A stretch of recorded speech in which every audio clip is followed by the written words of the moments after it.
Hey everyone, I'm Jovan D, and I remade my favorite Neopets game in Unreal Engine 4. But to set the stage, we have to go back a long ways. The year was 2002, and little 12-year-old me was obsessed with one thing.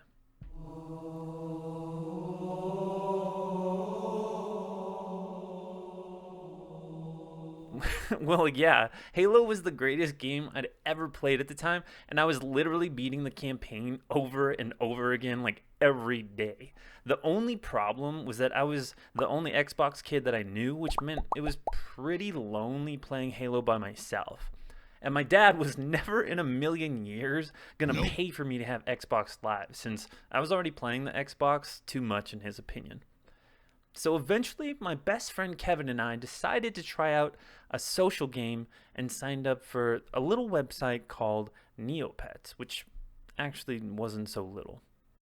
We were both instantly hooked. The idea of having an online pet wasn't new, like at all, but Neopets did it in a way that was more interactive than any outlet before. You could feed your pet, you could play with your pet, you could buy equipment, train them for the battle dome. They could get sick.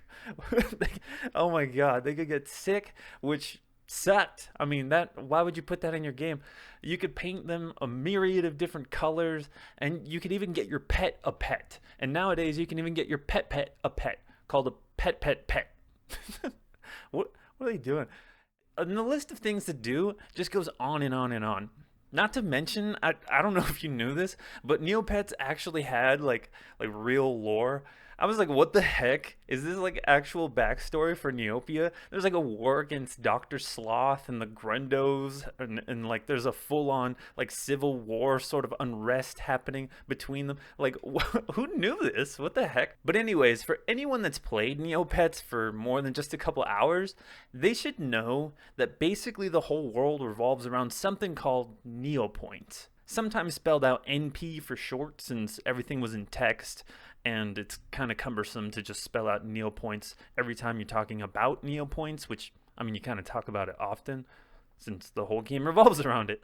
And one of the best ways, and honestly most fun ways, to make Neopoints was by playing the Flash games that were available on the Neopets website. And the Neopets team had actually done a pretty good job of making a large collection of Flash games. Some of them are like super memorable, which we'll talk about. Even though a lot of them were just reskins of old classic arcade games, but to this day, the game Cheat is something that I like regularly think about. Like, Brucey B, what are you doing? Why are you so bad at this freaking game, dude? What kind of life choices are you making? Ridiculous. And if the thumbnail of the video hasn't given it away, in my opinion, the cream of the crop out of all games on Neopets was Meerca Chase. I might be pronouncing it wrong. Honestly, I might be pronouncing like a bunch of Neopets terminology wrong, but I mean, that's just how text-based games go.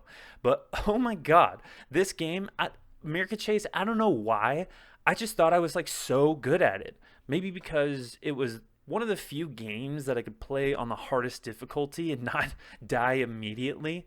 And you could rack up like a pretty decent chunk of Neopoints in a short amount of time playing the game too, so maybe that's why it kind of sticks in memory. But I mean, like everyone, I eventually stopped signing into Neopets, and I forgot about it for like a decade. I didn't quit for any particular reason or anything, I just stopped playing randomly. But on a recent trip to Los Angeles, I had a really good conversation with a friend of mine about Neopets, and nostalgia like really sets in when you talk about Neopets. I know it's just like some internet pet game from the early 2000s, but I know a lot of people who have a really big soft spot for Neopets, and apparently I'm one of them. So when I got back home to Las Vegas, I decided to remake my favorite Neopets game, Meerca Chase. The remake I made is pretty complete, and I'll have the full Unreal Engine project and the game itself available to download for free in the description box below. Go ahead and check that out once you're done watching the video. And that's one heck of an introduction to making this tiny game. But since I love teaching how to do things in the Unreal Engine, especially coding games, let's go through exactly how you would make a game like this from scratch. First off, I didn't really remember exactly how the game worked. I just remembered it was basically like a clone of Snake, if you remember that game, where your character moves in one of four directions, picks up objects in this little arena, has a tail that kind of follows you around in the exact order of positions that you were in before.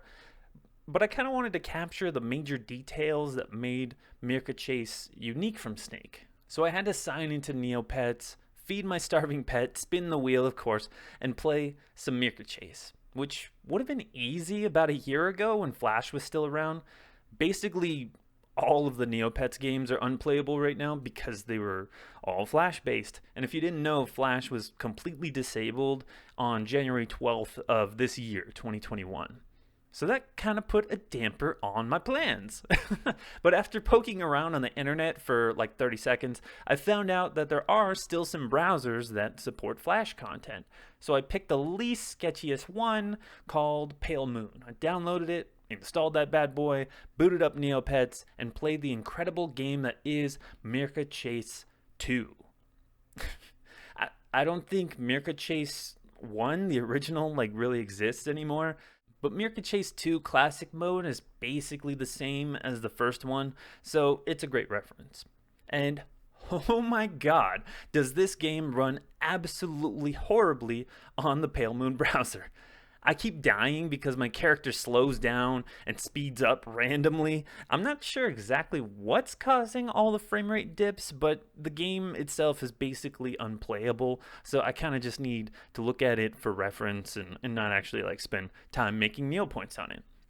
And after looking at the game for reference, I found out that I need about 6 things to create the remake. A character that can run around, some stuff to pick up called negs, a tail that grows and follows you when you pick up a neg, some stuff that spawns and kills you when you run into it, some walls that kill you when you run into them, and about 3 widgets. That's the start widget, the main widget shown during gameplay, and the game over widget. So I booted up Unreal Engine, made a blank project, and I made the first thing on the list, the character.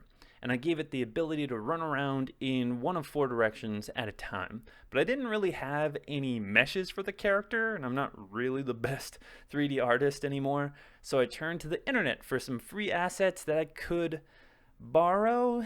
Is that the right word? Borrow. And I found out that there's a lot of fan art for Meercas on the internet, but I couldn't really find any 3D models for Meercas. I found it for like Loops and some of the more popular Neopets, but not for Meercas specifically. So I decided to just use something that kind of looks like a Meerca. And okay, for real, one of the best websites ever for something like this to get free 3D models to prototype your game with is models-resource.com. Like seriously, they have a ton of assets from your favorite games. Obviously, don't put any of these assets in your final project or you'll definitely get sued. But it's so helpful for stuff like this project to just go to this website, download high quality models, put them together in Unreal, and just be done with it and move on to the next step. And the closest model that I could really find to a Meerca happened to be one of the worst Pokemon in existence, called Greedent. Sorry if Greedent's your favorite Pokemon, but I mean, I didn't really have any options when making this prototype. What can you really do when you have little to no 3D modeling skills that transferred from your education that was over 10 years ago? So I just went with it. I chose Greedent, and the Greedent's tail and the T-pose was just a little low, so I adjusted it in Blender and imported it into Unreal from there. And boom, we have a Meerca running around at full speed in sort of an empty space.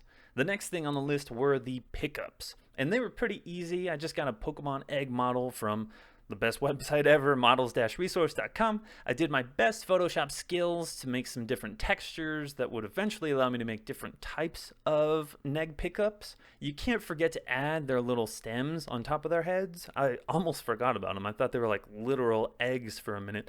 But I went ahead and added those just using another static mesh. I ended up using just like a mini low poly palm tree. Just put that right on top of their head. Made all the textures and materials just solid green. It works. And I tried to match the scoring system from Meerca Chase 2. I actually found the table here for classic mode to go ahead and just match that multiplier. Easy. And lastly, I wasn't quite sure on what the probabilities were for each type of pickup to spawn was, so I just play tested the game for a little bit until it felt right, and I do still kind of feel like the fish egg pops up like way more than it should, but it only has like a 0.5% chance to spawn, so I shouldn't be seeing it that often. And the next thing on the list to work on was the tail, but oh my god, no, the tail was a straight up friggin' monster. Holy crap, I put that thing on pause and I moved to the next thing on the list. We'll come back to the tail later. So I moved on and made some destructive spawning items, and the destructive walls, they both kind of just do the same thing. They kill you when you run into them, so it wasn't too hard to just throw a couple actors together and add them to the game. Then I realized, crap, the things that spawn during the game, like the pickups and the red negs that you try to avoid, they don't really know where to spawn, so they're just kind of spawning at the origin of the level. So I had to make another actor that spans the entire spawning area and basically told the game, okay, only spawn in this area when you try to spawn something. Bada boom, bada bing, easy. And the widgets were pretty easy to put together. It just takes so much time to find good assets to make menus and stuff look good. And, you just kind of have to rip them off the internet when you're doing something like this. And I'm 100% going to say this name wrong, but I'd really like to thank Zhao668 and Zerd the Nerd for their amazing fan art that I got to borrow and use for the menus. After getting their art, I just grabbed some other textures and stuff from old projects, threw them in there, and bam, we had a few working and beautiful widgets. But that tail, though. So I had been dreading working on the tail. I actually tried to sleep on it, and I had like dreams about the code for the tail. Does that ever happen to you, or is that just me? Am I the only one that dreams about like coding sometimes? It's kind of lame. Maybe don't do it. I don't know. You're just stressing yourself out a little too much. The tail is like such a specific thing because each segment of the tail spawns individually, and they each spawn like further and further away from your character, but they all follow the exact locations of your character at the same speed of your character and all that. So I tried so many different things to avoid turning on tick for my character. I tried keeping track of button presses and copying the location at the time of the press. I tried using a simple move to function, which the actors could follow. I tried using a move component to using the root component of each segment. I tried using timelines. I tried so many different things to avoid turning on tick.